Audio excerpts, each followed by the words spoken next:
Chers abonnés, bonjour et soyez les bienvenus sur ma chaîne YouTube. Aujourd'hui, j'ai fait une nouvelle vidéo pour évoquer les questions de violence conjugale, de féminicide au Cameroun, qui sont des véritables phénomènes qui sévissent maintenant depuis plusieurs années. L'impression qu'on a, c'est que les autorités en place au Cameroun ne prennent aucune initiative pour affronter ces différents maux. Nous sommes aujourd'hui le 13 février 2025 et on compte déjà une quinzaine de femmes qui ont été tuées depuis ce début d'année. Le premier cas de féminicide qui a été identifié et relayé à travers mes différentes plateformes date du 1er janvier 2025.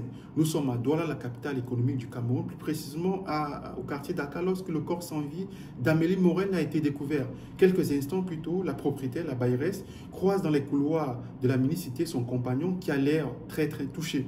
Alors l'individu fait savoir que Amélie est décédée. Ahurie, estomaquée, tout de suite la bailleresse se dirige vers la chambre où loue ses deux locataires et trouve le cadavre sans vie d'Amélie. La cité est alertée, le quartier est alerté et quelques instants plus tard, la police arrive. Il est 22 h lorsque le compagnon est interpellé. Il se trouve dans une brigade de Dakar lorsqu'il finit par passer aux aveux. Mais jusqu'ici, on ne sait pas exactement les motivations qui ont incité l'individu à ôter la vie à celle avec qui il vivait maintenant depuis plusieurs mois. Le deuxième cas de féminicide qui a été identifié date du 2 janvier 2025. Nous sommes dans la ville de Bafoussam, région de l'ouest du Cameroun, où Tatiana Noubissi, mère de 3 enfants, a été découverte assassinée. À ma connaissance, jusqu'ici, l'auteur ou les auteurs de ce crime n'ont toujours pas été identifiés. On ne saura peut-être jamais sur ce qui s'est passé, sur les événements ayant conduit à l'assassinat de Tatiana. Le troisième cas de féminicide nous vient du côté de la région de l'extrême nord du Cameroun, à Mokolo, plus précisément dans la petite localité de Moukan. Nous sommes là le 3 janvier lorsque le nommé Ngam Soulon assassine, homme violent, reconnu comme tel, tabasse à mort la mère de ses 3 enfants. Et la barbarie commence lorsque ce dernier décide d'enlever, d'arracher les parties génitales de la mère de ses enfants. En fuite, il est capturé 24 heures plus tard et il passe aux aveux. Ngam Soulon n'a jamais révélé jusqu'ici les raisons pour lesquelles il avait décidé de dépouiller le cadavre de ses parties génitales, ni, n'est-ce pas, ce qu'il comptait en faire. Là, il s'agit du troisième cas de féminicide qui a été relayé en ce début d'année. Le quatrième cas de féminicide a été relayé le 5 janvier 2025. L'affaire se déroule au quartier Bepanda à Douala lorsque le corps en état de décomposition très avancé de Karine est découvert. Les soupçons se portent tout de suite contre son compagnon qui a pris la fuite. Une information anonyme fait état de ce que quelques jours plus tôt, ce dernier avait déclaré à quelqu'un que Karine était morte, mais il avait peur de révéler l'information parce que tout de suite, les soupçons se porteraient contre lui. À ce jour, on ne sait toujours pas si cet individu a été interpellé, on ne sait toujours pas les circonstances exactes qui ont précédé la mort de Karine. Le cinquième cas de féminicide a été diffusé le 5 janvier sur mes plateformes. À Yaoundé, il y a une jeune fille qui a été portée disparue depuis plusieurs jours. Ses parents avaient essayé en vain de diffuser des avis de recherche pour localiser l'endroit où elle pouvait très bien se trouver. Sauf que quelques jours plus tard, le cadavre de la jeune fille a été découvert dans les rues de Bankolo. Elle a été assassinée et l'auteur ou les auteurs de ce crime, jusqu'à ce jour, n'ont toujours pas été identifiés. Le sixième cas de féminicide est un matricide. Les faits se sont déroulés le 9 janvier 2025 à Bafoussam, dans la région de l'ouest du Cameroun, lorsqu'un individu qui venait tout juste de quitter la prison, un ancien détenu, s'est rendu chez sa mère où il a assassiné celle-ci. Par la suite, on apprend que son geste criminel a été motivé par l'argent, car il voulait prendre l'argent à sa maman et celle-ci s'y opposait. Le septième cas de féminicide a eu lieu le 18 janvier. À Douala, le Moukemme est convaincu par l'une de ses connaissances de se rendre à Kribi, la cité balnéaire, pour trouver du boulot. Il parvient à convaincre cette dernière qu'il y a un très bon boulot qui est très bien rémunéré à Kribi.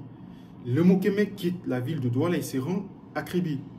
Sauf que lorsqu'elle arrive sur place, cette connaissance la kidnappe, contacte ses parents et exige une rançon. Quelques jours plus tard, le corps sans vie de Lemukeme est retrouvé dans une broussaille.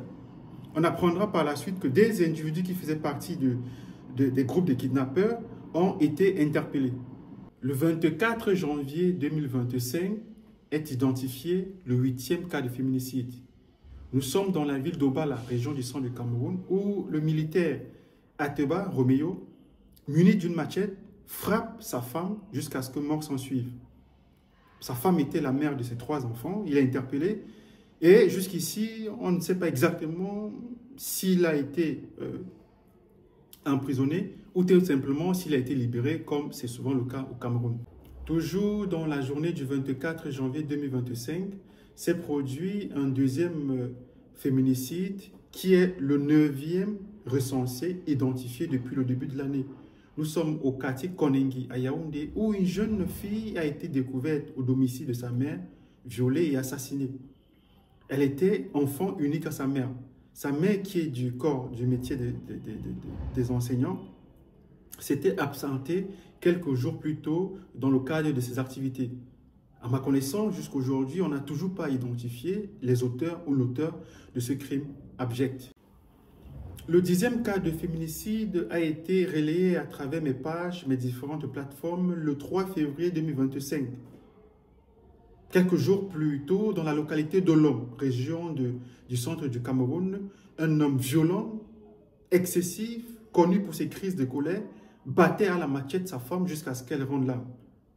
Mais avant qu'elle ne rende l'âme, celle-ci s'était dirigée à la brigade du coin pour déposer plainte, car, disait-elle, elle en avait assez des sévices corporels que lui infligeait le père de ses 3 enfants. De son retour à la maison, ce dernier avait tout simplement pris la fuite.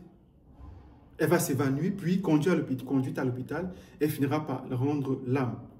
Je n'ai pour l'instant pas aucune information qui me permet de savoir si le criminel a été interpellé par les autorités ou alors s'il est toujours en liberté, comme c'est souvent le cas dans plusieurs autres cas. Le 11e cas de féminicide nous vient du côté d'Evelessi. Evelessi est une petite localité située dans la région du sud du Cameroun. Il est environ 7 h du matin lorsque des hommes en tenue viennent interpeller le nommé Mbozo. Quelques heures plus tôt, c'est-à-dire aux environs de 22 h, 23 h, une dispute éclate entre Mbozo et son épouse. Il ne supporte pas que l'argent que son épouse lui doit ne lui soit pas restitué. Très en colère, il quitte le domicile pour se réfugier dans un bar. De retour quelques heures plus tard, cette fois-ci muni d'un pilon, il décide de lyncher à mort son épouse. L'homme est interpellé par les hommes en tenue et sur ces images, on constate qu'il ne semble pas regretter de son geste. Toujours dans la journée du 6 février 2025, nous sommes là en présence du 2e cas de féminicide qui a été relayé au courant de la journée. Il s'agit en effet du 12e cas depuis le début de l'année. À Yaoundé, plus précisément au quartier Efoulan, est découverte dans une résidence la dépouille d'une femme. Madame Goumou a été assassinée sauvagement par des individus dont on n'avait jusqu'ici pas l'identité. Il faut dire que ces bourreaux se sont particulièrement acharnés contre sa dépouille. Un objet qui a été volé sur les lieux, un téléphone portable, permet aux enquêteurs d'identifier l'un des individus. Il s'agit d'un proche qui pensait que de l'argent en espèces se trouvait dans le domicile de la victime. Il avait alors recruté 2 complices depuis la ville de Douala qui sont venus spécialement à Yaoundé pour commettre le crime. Ils ont tous été interpellés et méditent en ce moment leur sort à la prison de Yaoundé, au Konengi. Le 13e cas de féminicide a eu lieu le 8 février. Nous sommes dans la ville de Bafia, dans la région du centre, où la dépouille d'une femme calcinée a été retrouvée dans une broussaille. Il faut dire que quelques jours avant cette découverte macabre, la dame avait annoncé à ses proches qu'elle se rendait dans ses champs pour cultiver la terre. Et là, on pense qu'elle a été enlevée par un ou plusieurs prédateurs qui rôdaient dans les bois, qui l'ont assassinée et ont décidé de brûler son cadavre pour cacher toutes les traces. Le 14e cas de féminicide nous vient du côté de Douala, plus précisément au quartier Ndorbom, Il est environ 22 heures lorsque 3 femmes décident de regagner leur domicile. En chemin, des individus qui sont tapis dans les pénombres de la nuit surgissent armés de poignards et s'attaquent aux 3 femmes. La première femme reçoit un coup de poignard dans le dos et survit. La deuxième femme, qui est commerçante, faisant dans des transactions d'argent, est copieusement battue, rouée de coups, et une somme de 7 millions de francs CFA lui a été dépouillée. La troisième femme reçoit fatalement un coup de poignard dans la poitrine. Elle sera déclarée morte quelques instants plus tard à l'hôpital. Les auteurs de ces crimes n'ont pour l'instant pas été identifiés. Le 15e cas de féminicide nous vient du côté de Douala, plus précisément au quartier de Dedo. Une jeune femme, la nommée Ngungwe, accompagnée d'un collègue, regagnait son domicile lorsque subitement, quelque part, des individus non identifiés à bord d'une moto armés de poignards sont arrivés à sa hauteur et l'ont poignardé. C'est la version que livre son collègue avec qui la victime se trouvait. Selon lui, il était au téléphone lorsque Ngungwe avait décidé de se retirer dans un coin pour se mettre à l'aise.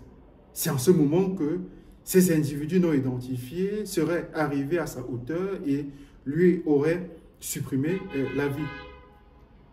Interpellé, il a plus tard été relâché sans que son rôle dans cette affaire ne soit prouvé.